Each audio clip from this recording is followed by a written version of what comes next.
Hello everyone, welcome to all of you on Science Simplified। तो my dear students, previous video में हमने क्या किया था, प्रीवियस क्लास में यानी कि हमारा जो कॉन्सेप्ट है वो हमने स्टार्ट किया था इलेक्ट्रिक फील्ड वाला, है ना बच्चे। कल की क्लास में हमने इलेक्ट्रिक फील्ड का जो बेसिक कॉन्सेप्ट है जस्ट वो किया था। हमने समझा था कि इलेक्ट्रिक फील्ड क्या होता है, कैसे जनरेट होता है, क्यों हम उसको फील्ड बोलते हैं, ठीक है बच्चे। और हमने इलेक्ट्रिक फील्ड इंटेंसिटी है जो वो फाइंड आउट की थी, किसके लिए, ए पॉइंट चार्ज के लिए, यानी कि सिंगल पॉइंट चार्ज की हमने वहाँ पे बात की थी। और उसके लिए हमने इलेक्ट्रिक फील्ड इंटेंसिटी है जो वो फाइंड की थी।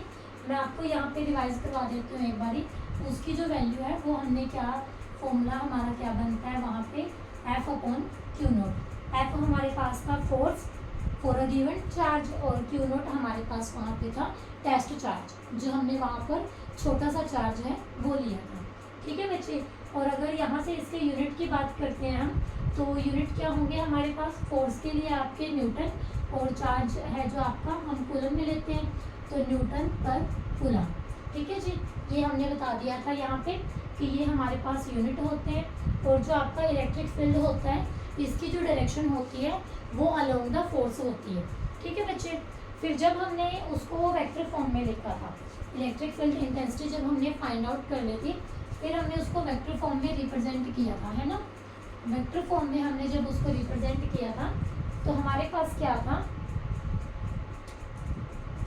वेक्टर फॉर्म जो ई की वैल्यू थी आपकी वो आपके पास क्या आई थी, के। उसके बाद यहाँ पे नीचे क्या हो गया था आपके पास, के क्यू, क्यू नोट तो क्योंकि वहाँ पे कैंसिल हो गया था। नीचे हमने बनाया था आर क्यूब और ऊपर क्या बन गया था आपका आर वेक्टर, ठीक है बच्चे। नीचे आपके पास वहाँ पे क्या हो गया था आर क्यूब और ऊपर हमारे पास फिर क्या बन गया था वहाँ पे आर वेक्टर। तो ये हमारे पास वैल्यू थी वेक्टर फॉर्म में इलेक्ट्रिक फील्ड की, ठीक है बच्चे।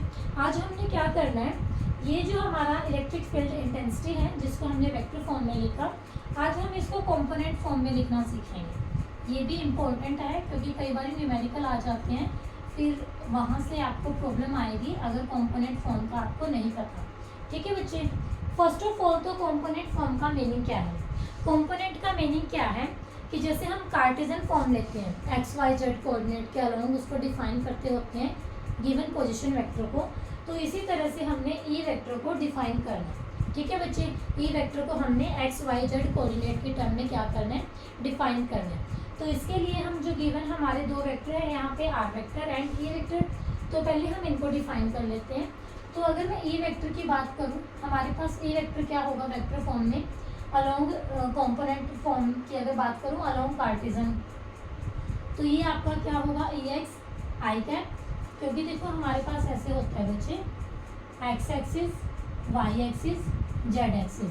एक्स के लिए जो डायरेक्शन बताता है unit vector that is I cap, Y के लिए जो डायरेक्शन बताता है दैट इज जेड कैप, और जेड के अलोंग जो हमें डायरेक्शन बताएगा दैट इज के कैप, ठीक है बच्चे। तो अब यहाँ पे क्या होगा, कंपोनेंट इसके हम लेंगे ए x I cap, A Y J cap, क्योंकि वाई के अलोंग आपका जे कैप हो गया, और ई जेड के कैप। ये हमने इलेक्ट्रिक फील्ड को डिफाइन कर लिया। सेम इसी तरीके से अब आर को डिफाइन करो, आर वेक्टर को पहले, ठीक है। आर को इसको भी डिफाइन करना है, पहले इसको करते हैं। तो आर वेक्टर क्या होगा, आर एक्स आई कैप, यानी कि आर का जो एक्स के अलोंग कंपोनेंट है आपका, फिर आर वाई जे कैप और फिर आर जेड के कैप, ठीक है बच्चे। अब आर वेक्टर को कर लिया है, आर की मैग्नीट्यूड की भी हमें जरूरत है, ठीक है। और आर का मैग्नीट्यूड हम कैसे निकालते हैं, उसको मॉडुलस करके, यानी कि यहाँ से आपका क्या होगा फिर ये R X I cap R Y J cap plus R Z K cap. यहाँ से हमने क्या क्या डिफाइन कर लिया है, ई को हमने डिफाइन कर लिया है, आर को हमने डिफाइन कर लिया है, और दूसरा हमने जो इसका ये है आर के मैग्नीट्यूड को हमने डिफाइन कर लिया। इसको आप एक काम करते हैं, जो ये है ना हमारे पास, इसको आप सिंपल एक्स वाई जेड की फॉर्म में ही लिखो, X square plus Y square plus Z square. ये क्यों किया है हमने, क्योंकि जब हम इसको करेंगे स्क्वायर करके इसका, तभी वो उधर उठ जाएगा ना, मैग्नीट्यूड ऐसे निकालते हैं। तो आई कैप का स्क्वायर करेंगे वो 1, फिर जे कैप का स्क्वायर करेंगे वो भी 1, के कैप का स्क्वायर करेंगे वो भी 1। तो यहाँ पर आपके जो यूनिट वेक्टर हैं वो यहाँ पर नहीं आएंगे, ठीक है। इसको भी सिंपल ऐसे ही लिख लो आप लोग, एक्स आई कैप, क्योंकि आर वेक्टर तो पता ही है फिर वो, ठीक है, वाई जे कैप, और यहाँ पे आपका क्या हो जाएगा ये जेड के कैप। अब समझ आया आपको, ठीक है। जब हम इसका मैग्नीट्यूड निकालेंगे तो इसका मैग्नीट्यूड कैसे निकलेगा, पहले हम स्क्वायर करेंगे बोथ साइड, ठीक है, आर स्क्वायर, यहाँ से होगा एक्स स्क्वायर आई कैप का स्क्वायर, तो एक्स स्क्वायर तो as it is I cap का स्क्वायर। जब हमारे पास यूनिट वेक्टर का स्क्वायर करेंगे ऐसे आई कैप का स्क्वायर, तो ये होगा I cap dot I cap, और दो वेक्टरों की जो डॉट प्रोडक्ट होती है उसका रिजल्ट होता है 1, ठीक है बच्चे। सेम ऐसे ही फिर यहाँ पे और फिर यहाँ पे, फिर वो जो स्क्वायर है उसको हमने सिंपल वैल्यू चाहिए उसकी, तो उसका मॉडुलस लेंगे हम, और इस स्क्वायर को जब हटाएंगे उधर साइड क्या हो जाएगा आपका रूट चला जाएगा, इधर से पावर 2 को हटाएंगे तो उधर पावर क्या हो जाएगी आपके बच्चे 1/2। तो यहाँ से कंपोनेंट फॉर्म के लिए हमने क्या किया है, ई को डिफाइन कर लिया है, ए x I cap, A Y J cap, A Z K cap. फिर हमने आर वेक्टर को डिफाइन किया। आर हमारे पास क्या है, एक गिवन उसमें कोई पोजीशन वेक्टर है, इसके हमारे पास 3 कोऑर्डिनेट हैं, ये इस तरह से है, ठीक है। पहले हमारे पास एक्स के अलोंग, फिर वाई के अलोंग, फिर जेड के अलोंग। तो यहाँ से ये क्या हो गया, आर वेक्टर की value x I cap, Y J cap, Z K cap. फिर हमने आर के मैग्नीट्यूड की वैल्यू निकालनी है।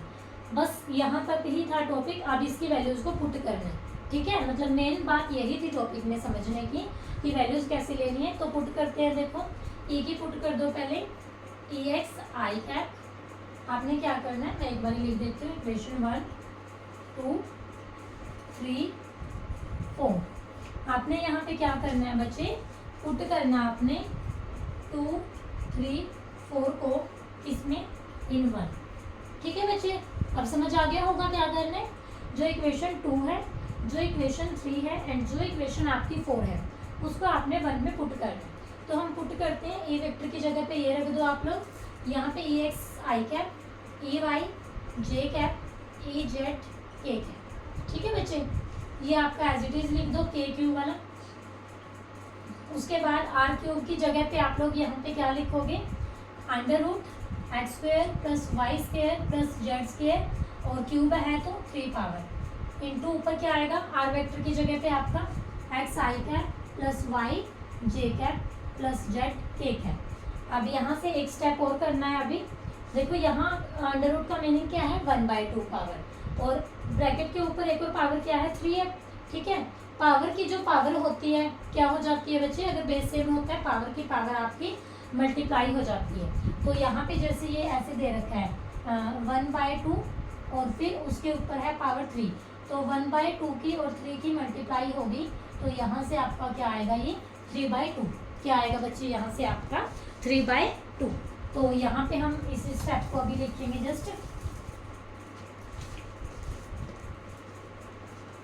तो देखो के की वैल्यू को भी लिख दो यहाँ पे 1/4 एप्सिलॉन नॉट, ऊपर क्यू, नीचे क्या हो गया X square plus Y square plus Z square, और पावर इसकी 3/2 इंटू क्या आ गया यहाँ पे X I cap plus Y J cap plus Z K cap, ठीक है बच्चे। अभी टॉपिक कंप्लीट नहीं हुआ, मैं नेक्स्ट ऊपर लिखूंगी उसको, एक बार ऊपर वाला नोट कर लो अगर आपने करना है। ऊपर वाला नोट कर लो जिन बच्चों ने अगर करना है नोट उसको।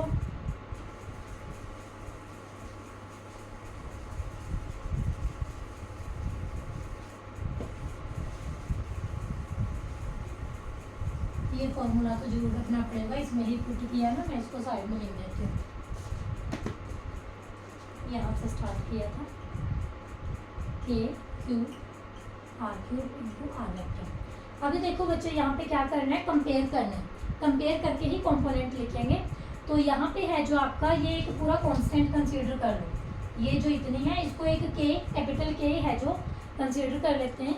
तो यहाँ से क्या होगा आपका ई x I cap, E Y J cap, E Z K cap, किसके इक्वल आ जाएगा, ये आपका के, और अंदर आपके पास x I cap Y J cap plus Z K cap, ठीक है बच्चे। यहाँ से ऊपर की वैल्यू है जो उसको एज इट इज लिख देना है हमने, ठीक है जी। और ये के एक्स आई कैप, के वाई जे कैप और के जेड के कैप। अब आपने यहाँ से क्या करना है, यूनिट वेक्टर को कंपेयर करना है।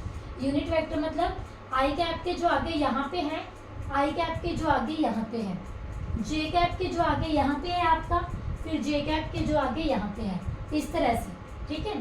तो जो आपकी ई एक्स की वैल्यू है वो क्या आएगी, के एक्स, ई वाई की वैल्यू क्या आएगी, के वाई, और आपकी ई जेड की वैल्यू है जो क्या आएगी, के जेड। ठीक है बच्चे, ई एक्स आपका क्या आ गया यहाँ पे, के एक्स, ई वाई आपका आ गया के वाई, और ई जेड आपका क्या आ गया, के जेड। अब जो इनकी कोरस्पॉन्डिंग वैल्यू है वो रख दो। तो ई एक्स की वैल्यू क्या आएगी, वो के की वैल्यू पुट कर दो आप लोग यहाँ पे, जो पूरी वैल्यू थी वो, that is 1/4 pi epsilon naught q by x square plus Y square plus Z square power 3/2 into साथ में आएगा एक्स। ये हमारे पास है ई एक्स की value 1/4 pi epsilon naught q x divide by x square plus Y square plus Z square की power 3/2। ठीक है बच्चे, इसी तरह हम लिखेंगे ई वाई। ई वाई की वैल्यू क्या आएगी, 1/4 pi epsilon naught q y divide by x square plus Y square plus Z square power 3/2। Similarly E z, E x then E y. ठीक है बच्चे, फिर मैं यहाँ पे लिख रही हूँ आपका ई जेड। ई जेड की वैल्यू क्या होगी, वो 1/4 pi epsilon naught q z, नीचे क्या होगा आपका ये x square plus Y square plus Z square raise to the power 3/2। ठीक है बच्चे, ये हमारे पास क्या है, ये हमने फाइंड कर लिया इलेक्ट्रिक फील्ड इंटेंसिटी को कंपोनेंट फॉर्म में। कैसे फाइंड किया है बच्चे हमने, कंपोनेंट फॉर्म में। मैं एक बार फिर से बता रही हूँ, आपने क्या करना है, जस्ट उसके जो कार्टेशियन फॉर्म में एक्स वाई जेड को हम लेते हैं उसको डिफाइन कर लेना है, इलेक्ट्रिक फील्ड के भी, और जो हमारे पोजीशन वेक्टर होते हैं आर, उनकी वैल्यूज को पुट कर देना है आपने। एंड पुट करने के बाद आपने जो यूनिट वेक्टर है उसको कंपेयर कर लेना है। तो इस तरह से हमारे पास ई एक्स की वैल्यू आ जाती है q x divide by 4 pi epsilon naught x square plus Y square plus Z square raise to the power 3/2। इसी तरह ई वाई की वैल्यू है और ई जेड की वैल्यू है। तो ये हमारे पास क्या हो गया, electric field intensity in component form. ठीक है बच्चे, नोट करना है तो नोट कर लो, नहीं तो मैं इरेज करती हूँ इसको अभी।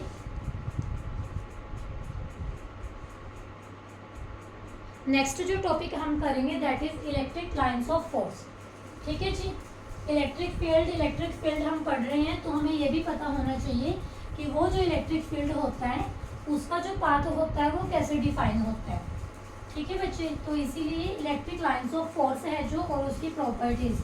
ठीक है, HBSC में तो मैंने देखा है ये इलेक्ट्रिक लाइंस ऑफ फोर्स से कई बार टॉपिक आता है, इसकी एक बहुत इंपॉर्टेंट प्रॉपर्टी होती है बीच में, तो वहाँ से क्वेश्चन इसका कई बार आता है। ठीक है, तो electric lines of force next topic है हमारा, electric lines of force. Note कर लीजिए आप लोग अपनी नोटबुक्स में।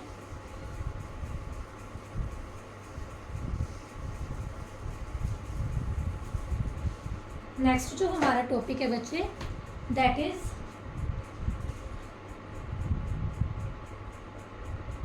Electric lines of force. तो पहले आप लोग डिफाइन करोगे इलेक्ट्रिक लाइंस ऑफ फोर्स क्या होती हैं। Electric lines of force are the lines, ये वो लाइंस होती हैं which define path for electric field. ये क्या करती हैं, जो आपका इलेक्ट्रिक फील्ड होता है उसके लिए पाथ को डिफाइन करती हैं कि इलेक्ट्रिक फील्ड कैसे मूव करता है, कौन से चार्ज से निकलता है, कौन से में एंटर करता है। ठीक है बच्चे, और बेसिकली अगर मैं बात करूँ अब इलेक्ट्रिक फील्ड कैसे बनता है, ड्यू टू चार्ज। कल की क्लास में हमने यही एक्सप्लेन किया था ना, पूरा यही समझा था इलेक्ट्रिक फील्ड कैसे क्रिएट होता है, ड्यू टू चार्ज।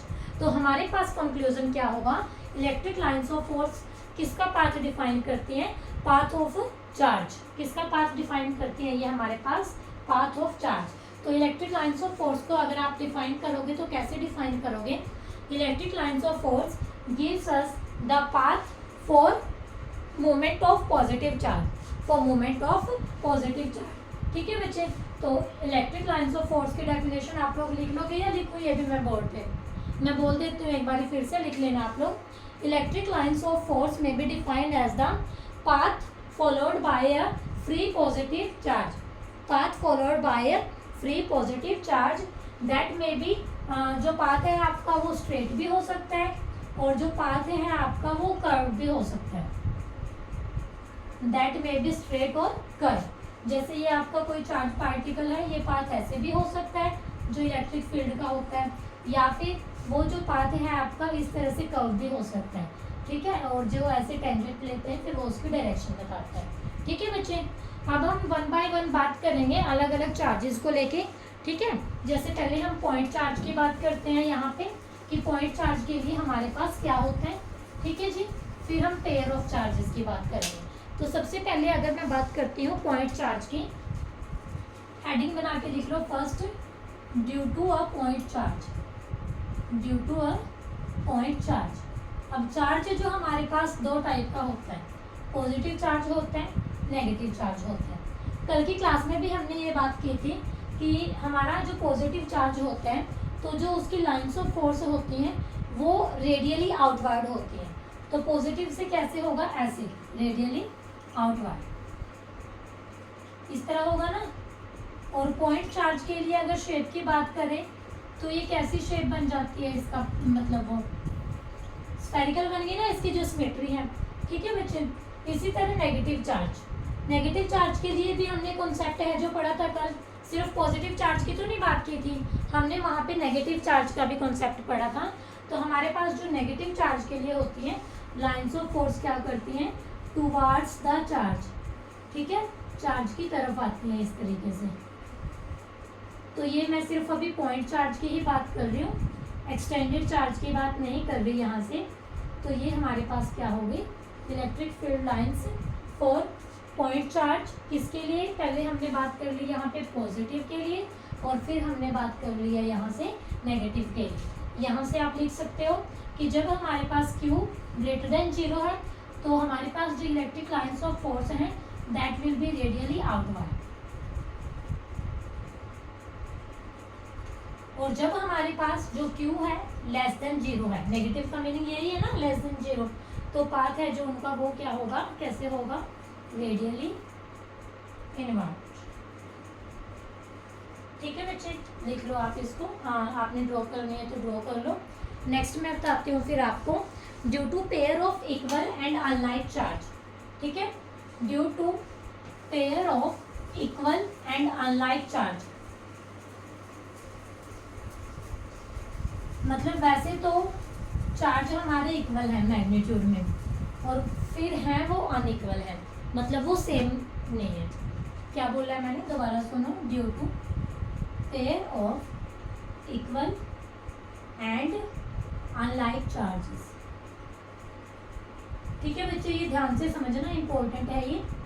पेयर लेना है हमने, यानी कि दो है हमारे पास चार्ज, ठीक है बच्चे।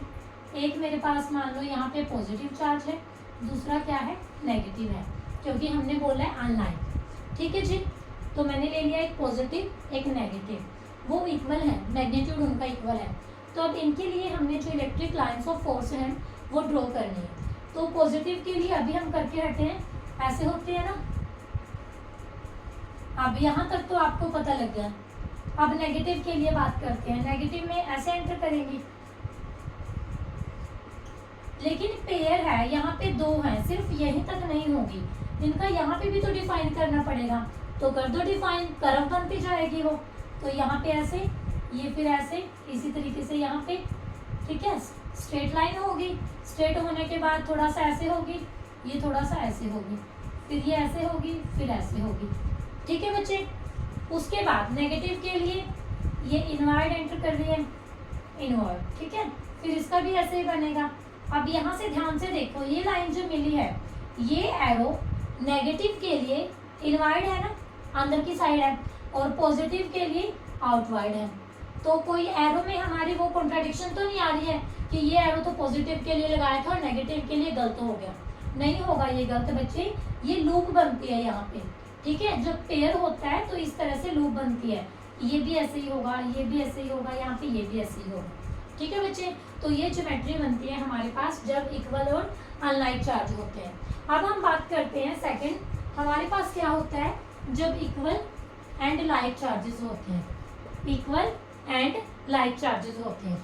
तो जैसे मैंने यहाँ पे दोनों पॉजिटिव पॉजिटिव ले लिए, तो ये रेडियली आउटवर्ड होगा, रेडियली क्या होगा, आउटवर्ड। ऐसे ही चलता जाएगा ना ये तो, और ये भी ऐसे ही होगा। अब इनका क्या कहीं से कोई चांस है इंटरसेक्ट करने का, बताओ मुझे, कहीं से लगता है आपको कि ये इंटरसेक्ट करेंगे? अगर ये हम इस साइड ले गए हैं तो यहाँ एंटर नहीं कर जाएगा ये, तो हम नहीं लेके जा सकते। तो इनका जो पाथ है इसको आपने ऐसे दिखाना है, फिर यहाँ से ये लाइंस हैं आपकी, ये ऐसे आएंगे, ठीक है बच्चे। जैसे अभी मैंने यहाँ पे ये पॉजिटिव ले लिया है, तो आप लोग नेगेटिव के लिए भी डिफाइन कर सकते हो, सेम इसी तरीके से होगा, बस उसमें वो एंटर कर जाएंगे, ठीक है जी। जैसे अभी यहाँ पे मैंने ऊपर पॉजिटिव ले लिया था, नीचे नेगेटिव, आप लोग इसको चेंज भी कर सकते हो, ऊपर नेगेटिव ले सकते हो और नीचे यहाँ पे पॉजिटिव ले सकते हो। ओके जी, क्लियर है सभी को? तो ये हमारे पास ज्योमेट्री हमने समझी है किसके लिए, जब हमारे पास पेयर होता है इक्वल और अनलाइक चार्जेस का, और फिर सेकंड है जो हमारा इक्वल एंड लाइक चार्जेस का। This is about the electric lines of force for a point charge and for a pair of charges. Draw करना है तो ये ड्रॉ कर लो बच्चे। नेक्स्ट हम इसकी प्रॉपर्टीज है जो वो डिस्कस करते हैं, जो हमारे पास इलेक्ट्रिक लाइन्स ऑफ फोर्स की प्रॉपर्टी होती है, ठीक है।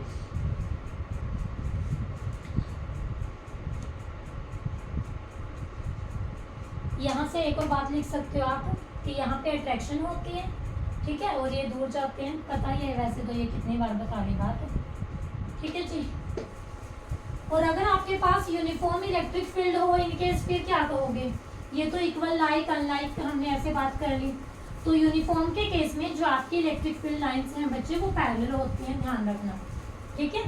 यूनिफॉर्म अगर है तो आपकी इलेक्ट्रिक फील्ड लाइंस ऐसे होगी, ठीक है जी, ये भी मेंशन कर लेना यूनिफॉर्म अगर होता है। उसके बाद नेक्स्ट हम बात करते हैं इलेक्ट्रिक लाइंस ऑफ फोर्स की प्रॉपर्टीज की, जो बहुत इंपॉर्टेंट है हमारे पास, ठीक है जी। 7-8 प्रॉपर्टी हैं, कुछ जो एक्सप्लेन करने की मैं कर दूंगी। तो फर्स्ट जो प्रॉपर्टी है हमारे पास, ये हमारे पास है इमेजिनरी लाइंस। ये रियल लाइंस नहीं होती बच्चे, ये हमें नहीं दिखाई देती। मैं आपको कहूँ आपने करंट देखा है, आप क्या बोलोगे? देखा है किसी ने? कमेंट करके बताना, ये बात जरूर बताना, मैंने तो देखा है अभी करंट, ठीक है। आप बताना किस किसने देखा है, किसने नहीं देखा। तो इलेक्ट्रिक लाइंस ऑफ फोर्स है, ये इमेजिनरी लाइंस होती हैं, इमेजिनेशन से ही जो इनके स्ट्रक्चर है वो ड्रॉ की गई, ज्योमेट्री बनाई गई, ठीक है जी। अब डायरेक्शंस की अगर मैं बात करती हूँ तो हमने अभी देखा है कि पॉजिटिव से आउटवर्ड होती हैं और नेगेटिव में एंटर करती हैं। तो डायरेक्शन क्या हो गई इलेक्ट्रिक लाइंस ऑफ फोर्स की? From positive to negative. Electric lines of force move from positive to negative, ठीक है बच्चे। अब हम बात करते हैं डायरेक्शन देता कौन है। तो द टेंजेंट, जो हम टेंजेंट ड्रॉ करते हैं ना, the tangent to the lines of force, lines of force के जो टेंजेंट होता है, gives us the direction, gives us direction, ठीक है बच्चे। जैसे ये आपकी कोई इलेक्ट्रिक लाइंस ऑफ फोर्स थी और इसका कोई हमने टेंजेंट होता है जो उसको एक पॉइंट से टच करके जाए, ठीक है बच्चे, तो ये आपको डायरेक्शन देगा उसकी। जैसे अगर इसको आपने ई वेक्टर से डिफाइन किया है तो ई कैप की टर्म में ही आपको क्या होगा, डायरेक्शन देगी, यूनिट वेक्टर, ठीक है बच्चे। उसके बाद है मोस्ट इंपॉर्टेंट प्रॉपर्टी है जो इसकी, two electric lines of force never intersect each other. Two electric lines of force never intersect each other. जो दो इलेक्ट्रिक लाइंस ऑफ फोर्स होती हैं वो कभी भी एक दूसरे को नहीं काटती, कभी भी एक दूसरे को वो नहीं काटती। क्या रीजन होता है इसका? देखो यहाँ पे सपोज ये मेरे पास first electric lines of force है ए, दूसरी मैं काट के दिखाऊंगी आपको कि क्यों नहीं फिर वो काटते, ठीक है। दूसरी है ये मेरे पास बी, ये फर्स्ट होगी मेरे पास, ये सेकंड। अब मैंने तो ड्रॉ किया इसलिए मुझे पता है। अब ए का टेंजेंट ड्रॉ करो आप लोग। ए का टेंजेंट कैसे ड्रॉ करेंगे? उसको किसी पॉइंट से ऐसे टच करके जाएगा, लेकिन अगर यहाँ पे देखें तो ये तो बी को भी टच करके जा रहा है, तो क्या आपको समझ आएगा कि वो जो टेंजेंट है वो किसका है? वो ए का टेंजेंट है या बी का टेंजेंट है? अब मैंने टेंजेंट का ही कंसेप्ट क्यों लिया यहाँ पे? क्योंकि जो टेंजेंट है वो हमें डायरेक्शन देता है, जो मोस्ट इंपॉर्टेंट पॉइंट हमें चाहिए होता है, ठीक है बच्चे। तो लाइन्स ऑफ फोर्स है जो क्यों इंटरसेक्ट नहीं करती, because if they will intersect then we cannot find the direction for a given line. हमें पता ही नहीं रहेगा कि कौन सी लाइन के लिए कौन सी डायरेक्शन है। सपोज मैंने इसको यहाँ से ऐसे टेंजेंट ले लिया, अब ये तो इंटरसेक्ट कर गई, तो ये टेंजेंट भी तो दोनों को इंटरसेक्ट करेगा। जहाँ से वो इंटरसेक्ट कर गई है टेंजेंट वहाँ से पास करेगा और दोनों को इंटरसेक्ट करेगा। So we can't define the proper direction for given line. ठीक है बच्चे, उस लाइन के लिए हमारी डायरेक्शन क्या थी वो हम डिफाइन नहीं कर सकते। इसीलिए जो two electric lines of force हैं नेवर इंटरसेक्ट ईच अदर, कभी भी वो एक दूसरे को इंटरसेक्ट नहीं कर सकती। ये कॉन्सेप्ट इंपॉर्टेंट है, 2 मार्क्स में HBSC में अक्सर पूछा जाता है। ठीक है बच्चे, बहुत इंपॉर्टेंट है ये। और ये डायरेक्शन वाला भी पूछ लेते हैं उलझाने के लिए, कंसेप्चुअल फॉर्म में देते हैं इसको वाई में लिख के। ठीक है, तो ये प्रॉपर्टीज ये मत समझो कि मैडम बस थ्योरी लिखाकर टाइम पास कर रहे हैं, ऐसा कुछ नहीं है बच्चे। हमें भी पता है, बहुत सालों से पेपर देखते आ रहे हैं HBSC CBSE। ठीक है, तो जहाँ पे मैं बोल रही हूँ कि इम्पोर्टेंट है तो उसको नोट कर लो, ये नोट करनी है, एक बार प्रॉपर्टीज नोट कर लो। नेक्स्ट करते हैं फिर हमारे पास, उसके बाद है हमारे पास, अगर हम बात करें कि लाइन्स ऑफ फोर्स जो हमारी होती हैं, अब फोर्स है और फोर्स किसी गिवन एरिया में है, तो आपने छोटी क्लासेस में ये कंसेप्ट पढ़ा होगा। जैसे मेरे ख्याल से ना अभी मैं ये 8th का साइंस का चैप्टर करवा रही थी, ये तो वहाँ पे भी था concept, force per unit area is called pressure, है ना। तो हमारे पास क्या होता है बच्चे, लाइन्स ऑफ फोर्स हैं जो वो क्या एग्जर्ट करती हैं, कितनी कर ली थी 4, 5th है लाइन्स ऑफ फोर्स, शॉर्ट में लिख रही हूँ मैं, लाइन्स ऑफ फोर्स। ठीक है, exert pressure on each other, exert pressure on each other. जो इलेक्ट्रिक लाइन्स ऑफ फोर्स होती हैं वो एक दूसरे पे क्या करती हैं बच्चे, प्रेशर एक्सर्ट करती हैं। क्यों करती हैं, क्योंकि लाइन्स ऑफ फोर्स हैं, वहाँ पे फोर्स है। ठीक है, और वो लाइन्स बनी हुई हैं तो वहाँ पे एक गिवन एरिया भी है, तो फोर्स जब किसी भी गिवन एरिया पर एक्ट करता है तो वहाँ पर प्रेशर तो जनरेट होता ही होता है।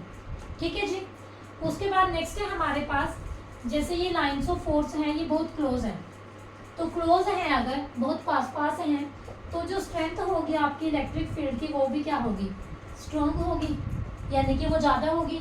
और इन केस अगर ये दूर दूर हैं, कोई कहीं है कोई कहीं है, तो जो आपकी स्ट्रेंथ है इलेक्ट्रिक फील्ड की वो क्या होगी, वीक होगी। ठीक है बच्चे, यानी कि आप यहाँ से क्या कहोगे, the strength of electric field will be more strong if the lines of force are more close and it will be weak if the lines of force are away from each other. ठीक है बच्चे, अगर वो पास में होती हैं तो हमारे पास क्या होता है, स्ट्रॉन्ग होती हैं, और अगर वो दूर होती हैं तो वो हमारे पास में क्या होता है, फिर वीक हो जाता है। ठीक है जी, उसके बाद ये हमारी होगी प्रॉपर्टी ऑलमोस्ट। एक और कर लेना, ये ना ये कर लेना या फिर देख लो मर्जी है, ये कंडक्टर इंसुलेटर वाला, ये कंडक्टर से पास नहीं करते, इंसुलेटर से करती हैं, रिपल्शन हो जाती है ना, क्योंकि फिर वहाँ पे उसके केस में। नेक्स्ट जो हमारा एक छोटा सा टॉपिक है, क्योंकि कल को फिर हमने डेरिवेशन स्टार्ट करने हैं, बेसिक मैं बता देती हूँ आपको। Electric dipole, electric dipole, electric का ही कंसेप्ट में आपका एक नया वर्ड इंट्रोड्यूस हुआ है, दैट इज डाइपोल। डाई और फिर है पोल, डाई मीन हो गया 2 और पोल मीन क्या हो गया, सिरे। तो इलेक्ट्रिक डाइपोल क्या होता है, हमारे पास पेयर होता है इक्वल एंड अपोजिट चार्जेस का, जिसको हम सेपरेट कर देते हैं किसी गिवन डिस्टेंस से। सपोज हमने इसको 2a से कर दिया, हमने इसको क्या कर दिया 2a से, तो this is just electric dipole, ये आपके पास इलेक्ट्रिक डाइपोल होते हैं। ठीक है बच्चे, और इसके बेस पे फिर नेक्स्ट है आपके पास इलेक्ट्रिक डाइपोल मूवमेंट। इसी के लिए हमने इलेक्ट्रिक डाइपोल के लिए उसके मूवमेंट को डिफाइन करना है। तो इलेक्ट्रिक डाइपोल मूवमेंट आपका क्या होता है, electric dipole movement may be defined as the product of either charge, either मतलब इसमें 2 चार्ज हैं, तो जब एक तो आपका चार्ज आ जाता है और उसकी मल्टीप्लाई कर देते हैं हम जो उनकी सेपरेशन वाले डिस्टेंस हैं, जैसे मैंने ये 2a डिफाइन कर ली, और जो आपका इलेक्ट्रिक डाइपोल मूवमेंट है P से हम इसको डिफाइन करते होते हैं, P से हम इसको डिनोट करते होते हैं। तो P वेक्टर की जो वैल्यू आपकी क्या होगी, आइदर चार्ज, तो सिंपली मैं उसको क्यों लिख रही हूँ, और जो उसकी डिस्टेंस है दैट इज 2a। ठीक है बच्चे, उसके बीच की जो डिस्टेंस है 2a। जो हमारा डाइपोल मूवमेंट होता है वेक्टर क्वांटिटी होती है, और अगर इसकी डायरेक्शन की बात हम करते हैं तो डायरेक्शन आपकी इसकी क्या होती है, नेगेटिव टू पॉजिटिव। कन्वेंशनली है ये, डायरेक्शन इसकी क्या होती है, नेगेटिव टू पॉजिटिव।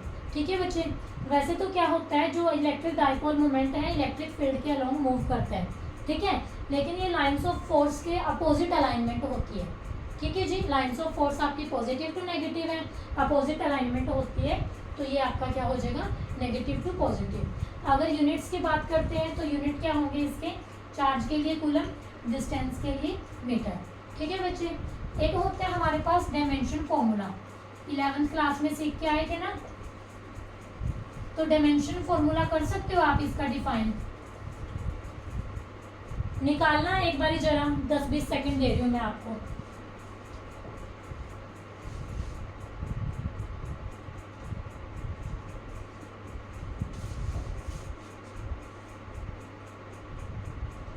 ये मत सोचा करो बच्चे मैम कहाँ चले गए बीच में, एक्चुअली मैं अपनी डिवाइस में ये देखती होती हूँ कि वीडियो गोइंग ऑन है या नहीं। ठीक है, मेरे पास कोई नहीं होता, मैं अकेली होती हूँ यहाँ पर जब आपकी वीडियो बनाती हूँ, कोई डिस्टर्बेंस ना हो ताकि, तो वो मुझे ही चेक करना पड़ता है कि बीच में वीडियो रुक ना जाए। अगर रुक जाए तो देखो फिर मेरा कितना काम बढ़ जाता है। मैं यहाँ सोचती हूँ कि मैंने लेक्चर दे दिया है और वहाँ पता चलता है कि वीडियो रुक गई थी, कोई प्रॉब्लम हो गई थी। डायमेंशन फॉर्मूला निकाल लिया, तो देखो ऊपर है हमारे पास चार्ज, चार्ज के लिए क्या लेते हैं, चार्ज का फॉर्मूला क्या होता है बताओ जल्दी। क्यू के लिए फॉर्मूला होता है rate of change of current, तो I/T। ठीक है बच्चे, और डिस्टेंस के लिए तो आपको पता है ये लेंथ है तो L आएगा, तो I के लिए हमारे पास एम्पियर, और टाइम के लिए हमारे पास T की पावर -1 और लेंथ की पावर 1। तो डायमेंशन फॉर्मूला को हम कैसे लिखते होते हैं, MLT की फॉर्म में, MLT, और करंट का कंसेप्ट आ जाता है तो उसको भी। तो मास का तो यहाँ कोई फैक्टर नहीं आया, तो M0, लेंथ हमारी क्या है 1, T हमारा क्या है -1, और A की पावर क्या है 1। तो this is the dimension formula for electric dipole moment. ये हमारे पास क्या है बच्चे, डायमेंशन फॉर्मूला है इलेक्ट्रिक डाइपोल मोमेंट के लिए। जो यूनिट हैं, जो डायमेंशन फॉर्मूले हैं, ये तो आपको निकालने आने चाहिए, +1 क्लास में यही सीखा है ना। बाकी डोंट वरी, मेरा ऐसा नहीं है कि ऊपर से मैं वो करती जाऊँ, जो भी आएगा वो तो मैं आपको एटलीस्ट जरूर निकाल के दिखाऊंगी। ठीक है बच्चे, चलो ये होता है कि जैसे आज की क्लास में निकाल लिया, कल को इसका यूज़ होगा तो वो मैं आपको बोल सकती हूँ कि कल को आप इसको कमेंट बॉक्स में लिखो। ठीक है बच्चे, और आज की क्लास में मैं आपको एक क्वेश्चन देना चाहती हूँ कि ताकि आपको भी कुछ ना कुछ होमवर्क मिले। क्वेश्चन आपका यही है कि आपने ना, जो जैसे आज हमने इलेक्ट्रिक लाइन्स ऑफ फोर्स की जो प्रॉपर्टीज़ पढ़ी हैं, तो वो प्रॉपर्टीज़ तो लिखोगे फिर वो ज़्यादा सही हो जाएगा। तो आप क्या करोगे भी, चलो आज के लिए कुछ नहीं देते, कल से मैं 1-2 क्वेश्चन पहले ही रेडी रखूँगी। ठीक है, अभी मेरे माइंड में इससे रिलेटेड कोई वो नहीं है, चलो कोई बात नहीं। ठीक है, या फिर ये फॉर्मूला ही लिख देना, चलो करवा भी दिया ना, ये डायमेंशन फॉर्मूला ही लिखना है सभी ने कमेंट बॉक्स में। ठीक है बच्चे, तो देखते हैं कि कितने स्टूडेंट्स क्लास को ध्यान से देखते हैं और कितने इस बात पर गौर करते हैं कि मैम ने होमवर्क दिया था। और बच्चे आप लोग +2 क्लास में हो, मैं आपसे रिक्वेस्ट करती हूँ कॉन्टीन्यूटी के साथ आपने काम करना है, चाहे आप ऑफलाइन क्लास में कर रहे हो, कोचिंग क्लास में कर रहे हो, यूट्यूब से कर रहे हो, जहाँ मर्जी से कर रहे हो। मेरा सिर्फ यहाँ पे एक ही एम है कि मैं +2 का पूरा सिलेबस आपको करवाऊँ। तो अगर आप मेरे साथ कनेक्टेड हो तो डोंट वरी, बस कनेक्टेड रहना। ठीक है, अगर आप कनेक्ट रहोगे वही मेरी मोटिवेशन है। So thank you very much my dear students, stay connected with science simplified.